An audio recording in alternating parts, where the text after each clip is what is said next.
ऐसी क्या जरूरत आन पड़ती है कि पति को अपने कमरे में सीसीटीवी कैमरा लगवाना पड़ जाता है और स्त्री का तिरिया चरित्र वह डायरेक्ट कैमरे में भी देखता है। तो यह क्राइम केस शुरू होता है बिहार के पोड़िया नामक जगह से। एक प्रदीप नामक व्यक्ति जिन्होंने हार्डवेयर का दुकान कर रखा था, उनका विवाह 2018 में हो जाता है। वह वैवाहिक जीवन से काफ़ी खुश थे, काफ़ी प्रसन्न थे। ऐसे तैसे करते करते 2018 से 2024 आ जाता है। यहाँ पर जो प्रदीप ने हार्डवेयर का दुकान किया हुआ था, उससे पहले प्रदीप जॉब में थे, वो भी छोटे मोटे जॉब में नहीं, उत्तर प्रदेश में कोल्स माइन में जॉब में थे। प्रदीप का विचार बनता है कि कोल्स माइन की नौकरी छोड़ दी जाए और अपना धंधा बिजनेस कर लिया जाए। उनके पास पैसा बेहतरीन था, कोल्स माइन में वैसे भी पैसे बहुत मिलते हैं।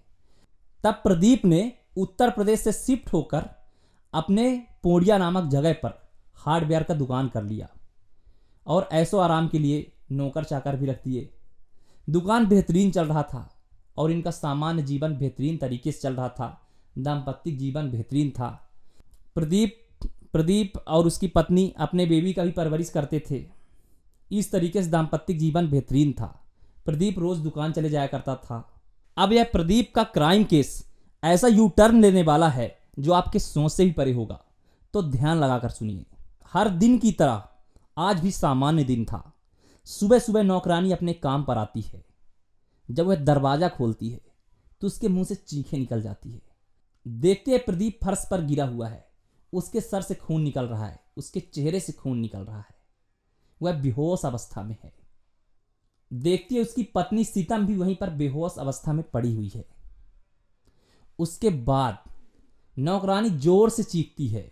जाहिर सी बात है, अगल बगल के लोग आ जाते हैं, मोहल्ले के लोग आ जाते हैं, भीड़ इकट्ठा हो जाती है और इसी अफरा तफरी में प्रदीप का नब्ज टटोला जाता है। तो प्रदीप की नब्ज थम चुकी थी। अब लोगों के मन में सवाल उठता है कि आखिर यह क्या हुआ। यह एक्सीडेंट बिल्कुल नहीं दिख रहा है, क्योंकि चेहरे से खून निकल रहा है, सर से खून निकल रहा है। उन्हें बिल्कुल शक हो गया कि यह मर्डर है। लेकिन मर्डर प्रदीप का कौन करेगा? इतने बड़े बिजनेसमैन जिनका किसी से कोई दुश्मनी नहीं था, कोई वास्ता नहीं था, फिर प्रदीप का मर्डर करने वाला आखिर कौन है? आखिर जनता उस लाश को देखकर डर भी रही थी, तो डायरेक्टली पुलिस को फोन लगा देती है और पुलिस टीम वहां पर पहुंच जाती है। जब पुलिस टीम वहां पर पहुंचती है तो वह भी उस नज़ारे को देखकर समझ जाती है कि यहां पर मर्डर हुआ है।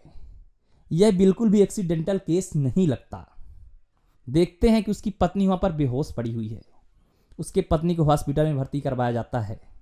जैसे तैसे दिन बीतते हैं, पत्नी रिकवर हो जाती है। उधर प्रदीप के लाश को पोस्टमार्टम के लिए ले जाया जाता है। प्रदीप की लाश को जब पोस्टमार्टम के लिए ले जाया जाता है तो वहां पर साफ हो जाता है कि प्रदीप का मर्डर किया गया है। प्रदीप का एक्सीडेंटल कोई केस नहीं है। अब पुलिस का शक और भी गहरा जाता है, लेकिन पुलिस के पास ऐसा कोई क्लू नहीं था कि वह प्रदीप के मर्डर को एक्सपोज कर सकें। जैसे तैसे पुलिस टीम प्रदीप के घर जाते हैं और पत्नी से बयान लेना शुरू करते हैं। तो पत्नी बताती है कि यहाँ पर दो व्यक्ति आए हुए थे मुंह बांधकर, और उन्होंने प्रदीप का मर्डर कर दिया है और मैं यहाँ पर हाथापाई में मैं भी बेहोश हो गई। लोगों के बातों से पुलिस नब्ज पकड़ लेती है। इसी तरीके से पुलिस को ऐसा लग रहा था कि कहीं ना कहीं सीतम झूठ बोल रही है, लेकिन डायरेक्टली किसी पर इल्जाम नहीं लगाया जा सकता जबकि कोई उनके पास प्रूफ ना हो। पुलिस टीम जब घर पर निरीक्षण कर रही होती है तो उसे सीसीटीवी के कुछ केबल्स नजर आते हैं, खुले हुए कैमरे नजर आते हैं। तब सीतम से पूछा जाता है कि सीतम बताओ कि यहाँ पर कैमरे लगे हुए थे लेकिन अब कैमरा यहाँ का निकला हुआ है, आखिर ऐसा क्या वाकयात हुआ था कि घर के सारे सीसीटीवी कैमरे निकाल दिए गए हैं?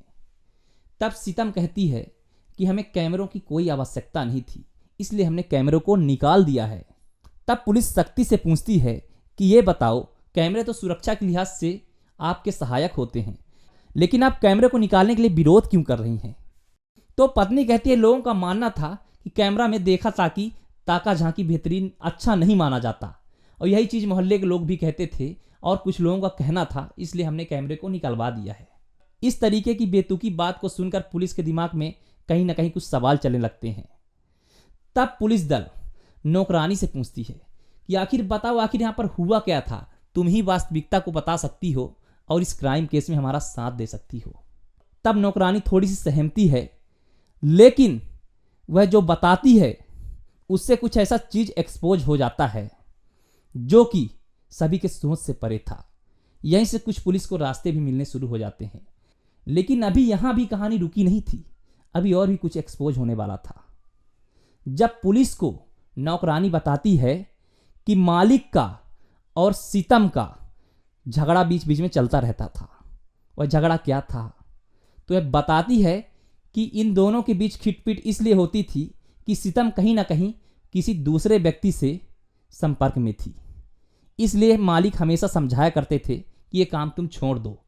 इतना ही स्टेटमेंट वह नौकरानी बता पाती है पुलिस दल को। अब पुलिस दल को और भी क्लू चाहिए था। इत्तेफाक से उसी टाइम पर प्रदीप के मामा सचिदानंद घर पर पहुंच जाते हैं और सचिदानंद पूरा स्टेटमेंट बताना शुरू कर देते हैं कि आखिर प्रदीप के साथ हुआ क्या था। यह एक ऐसा क्लू था जो कि पूरे इस क्राइम केस को सुलझा देने वाला था। प्रदीप के मामा बताते हैं कि प्रदीप पढ़ने में बहुत अच्छा लड़का था।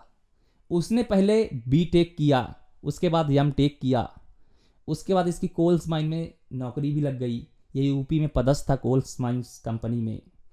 इसके बाद इसकी 2018 में शादी भी हो गई, इसके पास बच्चे भी हो गए। लेकिन जब यह कोल्स माइन में जॉब करता था तो इसकी पत्नी सीतम अकेले रहा करती थी।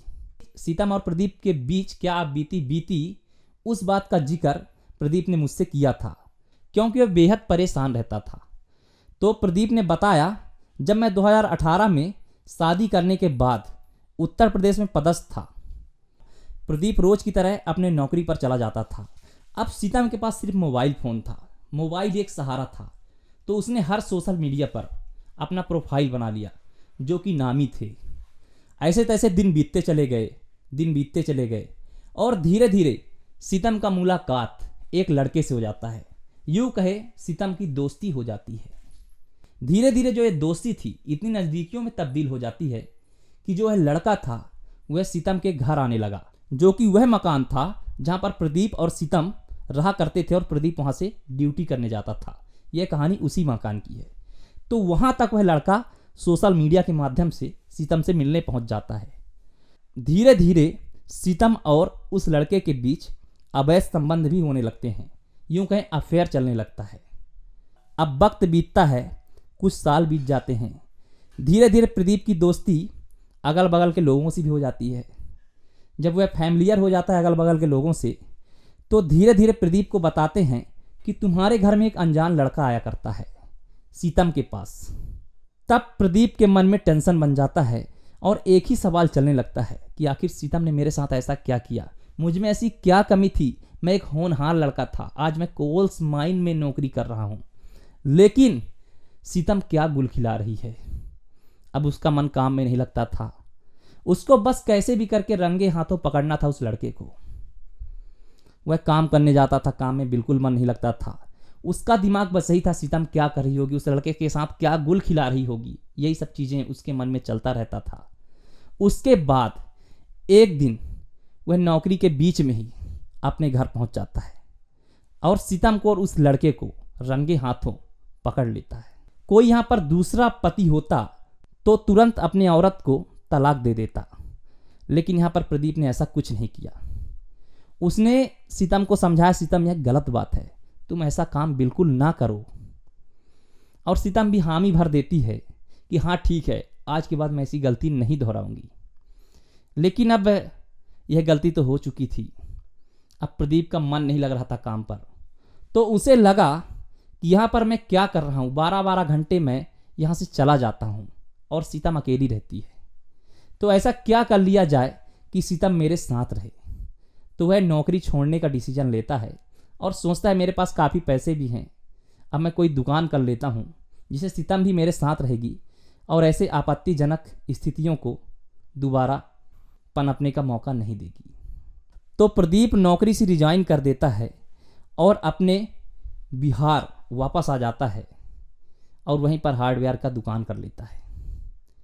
लेकिन विगत समय बीतता गया और स्त्री एक बार अगर इस तरीके की हरकत करना ले तो उसका नज़र तो खुल ही जाता है।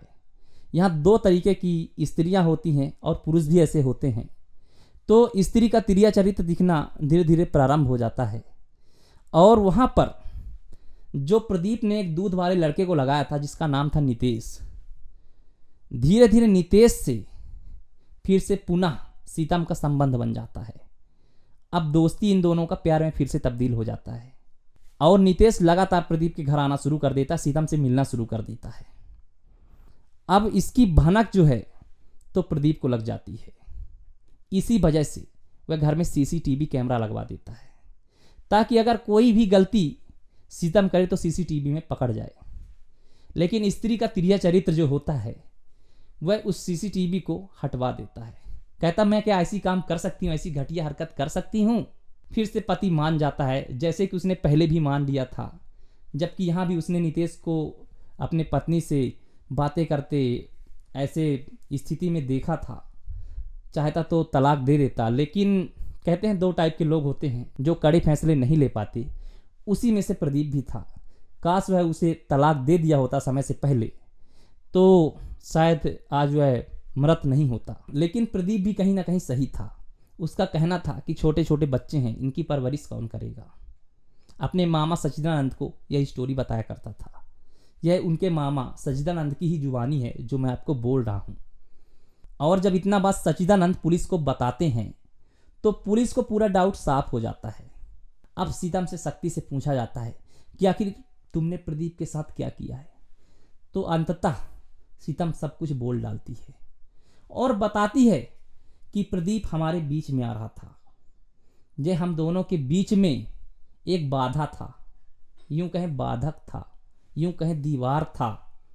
इसलिए दीवार को साफ करने के लिए हमने नितेश के साथ मिलकर साजिश रची और प्रदीप का मर्डर करवा दिया और खुद वहां पर बेहोश बनने का एक्टिंग किया।